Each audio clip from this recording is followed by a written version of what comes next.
আসসালামু আলাইকুম। আজকে আমরা কোনো রোগ বা ওষুধ নিয়ে আলোচনা করব না। তার থেকেও খুবই গুরুত্বপূর্ণ একটি বিষয় নিয়ে আলোচনা করব। আমাদের আজকের বিষয়টি আশা করি আপনারা আমাদের থাম্বনেল বা টাইটেল দেখে বুঝতে পেরেছেন। আজকে আমরা আলোচনা করব আমাদের শরীরের মধ্যে যদি কখনো কোনো সমস্যা দেখা দেয়, সেই ক্ষেত্রে আমরা কোন ডাক্তার দেখাবো? এইটা কিন্তু আমরা অনেকেই জানি না বা এটা নিয়ে আমরা অনেকেই দ্বিধায় থাকি। অর্থাৎ আপনার যদি মাথায় সমস্যা হয়, আপনার যদি চোখে সমস্যা হয়, আপনি কোন ডাক্তার দেখাবেন? আপনার যদি পেটের মধ্যে সমস্যা হয় আপনি কোন ডাক্তার দেখাবেন, এই সম্পর্কে কিন্তু আমাদের প্রায় অনেকেরই কোনো ধারণা নাই। এটা না জানা থাকার কারণে কিন্তু আমাদের বিভিন্ন ধরনের সিদ্ধান্তহীনতায় ভুগতে হয়। আমরা কি ডাক্তার দেখাবো, কিভাবে কি করব, এটা কিন্তু আমরা অনেকেই বুঝতে পারি না। তাই আপনি যদি আপনার সমস্যার সাথে সাথে যদি বুঝতে পারেন যে আপনি এই সমস্যার জন্য আমার এই ডাক্তার দেখাতে হবে, তাহলে কিন্তু আপনার চিকিৎসাটা অনেকটাই সহজ হয়ে যাবে আপনার জন্য এবং আপনি প্রপার ট্রিটমেন্টও পাবেন। তাই আজকের ভিডিওতে আমরা জানবো আপনার শরীরের মধ্যে কোন ধরনের সমস্যা হলে আপনি কোন ধরনের ডাক্তার দেখাবেন এই সম্পর্কে। তাই ভিডিওটি খুবই গুরুত্বপূর্ণ হতে যাচ্ছে।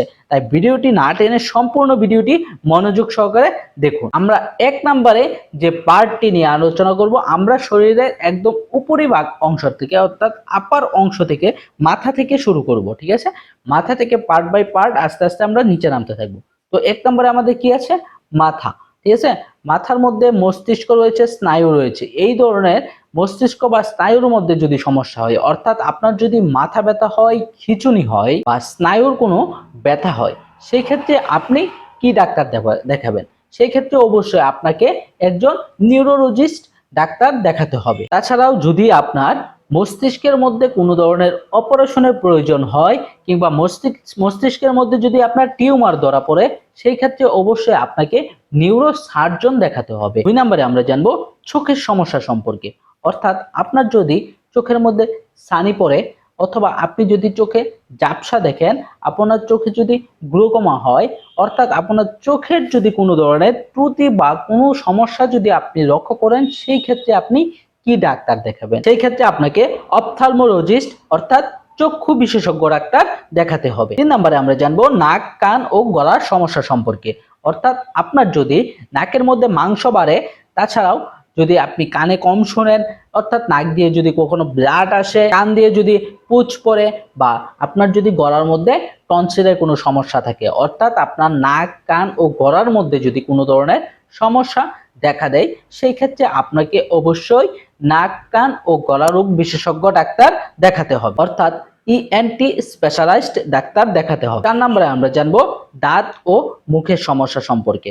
আপনার যদি কখনো দাঁতে ব্যথা হয়, দাঁত যদি ক্ষয় হয়ে যায় এবং মাড়ির মধ্যে যদি কোনো ধরনের কোনো সমস্যা হয় বা যদি দাঁত তোলার প্রয়োজন হয়, সেক্ষেত্রে অবশ্যই আপনাকে ডেন্টিস্ট ডাক্তার দেখাতে হবে, অর্থাৎ দন্ত বিশেষজ্ঞ ডাক্তার দেখাতে হবে। 5 নম্বরে আমরা জানবো হৃদরোগ ও রক্তচাপ সম্পর্কে। অর্থাৎ আপনার যদি কখনো হার্টের ব্লক থাকে বা বুক ধড়ফড় করে এই ধরনের কোনো সমস্যা থাকে কিংবা হার্ট অ্যাটাক হয়ে থাকে কিংবা আপনার যদি উচ্চ রক্তচাপ বা নিম্ন রক্তচাপ এই ধরনের কোনো সমস্যা থেকে থাকে, সেই ক্ষেত্রে আপনাকে অবশ্যই কার্ডিওলজিস্ট ডাক্তার দেখাতে হবে। তাছাড়াও যদি আপনার হার্টের অপারেশনের প্রয়োজন হয় বা হার্টের রিং পরানোর কোনো দরকার হয়, সেই ক্ষেত্রে আপনাকে কার্ডিয়াক সার্জন দেখাতে হবে। 6 নম্বরে আমরা জানবো শ্বাসকষ্ট বা ফুসফুসের সমস্যা যাদের রয়েছে, অর্থাৎ যাদের হাঁপানি, শ্বাসকষ্ট, কাশি বা যক্ষ্মা এই ধরনের সমস্যা যাদের রয়েছে, তারা চেস্ট বিশেষজ্ঞ বা মেডিসিন বিশেষজ্ঞ ডাক্তার দেখাতে পারে। 7 নম্বরে আমরা জানবো যাদের পেটের মধ্যে সমস্যা রয়েছে বা যাদের হজমের সমস্যা রয়েছে, তারা ঠিক কোন ধরনের ডাক্তার দেখাবে? গ্যাস্ট্রিক, পেট ব্যথা, আলসার বা লিভারের সমস্যা যাদের রয়েছে, তারা গ্যাস্ট্রোএন্টারোলজিস্ট বিভাগের ডাক্তার দেখাবে। 8 নম্বরে আমরা জানবো কিডনি ও প্রস্রাবের মধ্যে যাদের সমস্যা রয়েছে, তারা ঠিক কোন ধরনের ডাক্তার দেখাবে? কিডনিতে পাথর, প্রস্রাবের জ্বালা পোড়া বা ইউরিনের ইনফেকশনের সমস্যা যাদের রয়েছে, তারা নেফ্রোলজিস্ট কিংবা ইউরোলজিস্ট এই ধরনের ডাক্তার দেখাবেন।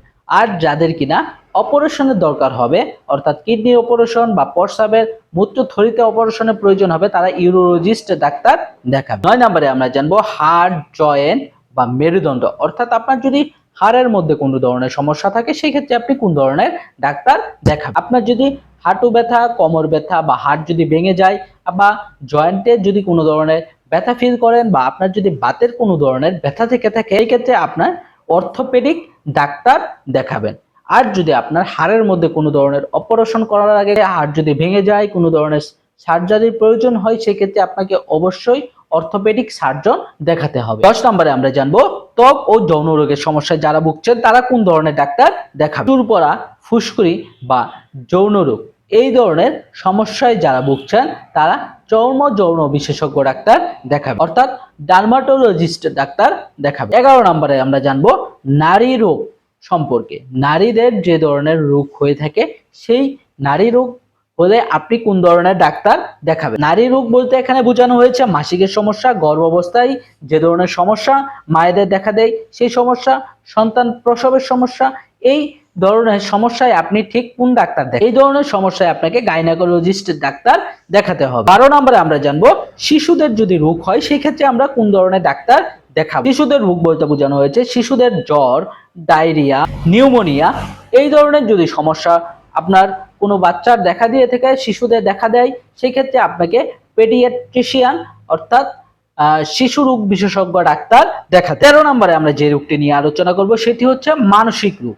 আপনার যদি কোনো ধরনের মানসিক রোগ থেকে থাকে, মানসিক রোগ বলতে এখানে বোঝানো হয়েছে দুশ্চিন্তা, ডিপ্রেশন, রাত্রেবেলা ঘুম না হওয়া, সিজোফ্রেনিয়া এই ধরনের সমস্যা যদি আপনার মধ্যে থেকে থাকে তাহলে আপনাকে সাইকিয়াট্রিক্স ডাক্তার দেখাতে হবে, অর্থাৎ মানসিক রোগ বিশেষজ্ঞ ডাক্তার দেখাতে হবে। সর্বশেষ 14 নম্বরে আমরা যে বিষয়টি নিয়ে আলোচনা করব সেটি হচ্ছে সাধারণ যদি আপনার কোনো অসুখ বিসুখ হয়ে থাকে। সাধারণ অসুখ বলতে আমরা এখানে বুঝিয়েছি সর্দি, কাশি, জ্বর, ডায়রিয়া বা শরীর ব্যথা এই ধরনের যদি কোনো সমস্যা আপনার মধ্যে থেকে থাকে সেই ক্ষেত্রে আপনাকে মেডিসিন রোগ বিশেষজ্ঞ ডাক্তার দেখাতে হবে। তাছাড়াও আপনার যদি কোনো ধরনের জরুরি কোনো চিকিৎসার প্রয়োজন পড়ে বা ছোটখাটো যদি কোনো ধরনের সমস্যা থাকে সেই ক্ষেত্রে আপনি এমবিবিএস যে কোনো একজন ডাক্তারের পরামর্শ নিতে পারবে। তো বন্ধুরা, আমাদের আজকে এই ভিডিওটি হয়তোবা অনেকটা বড় হয়েছে, তাও কিন্তু এই ভিডিওর প্রত্যেকটি কথা কিন্তু আমাদের প্রত্যেকের জন্য খুবই গুরুত্বপূর্ণ।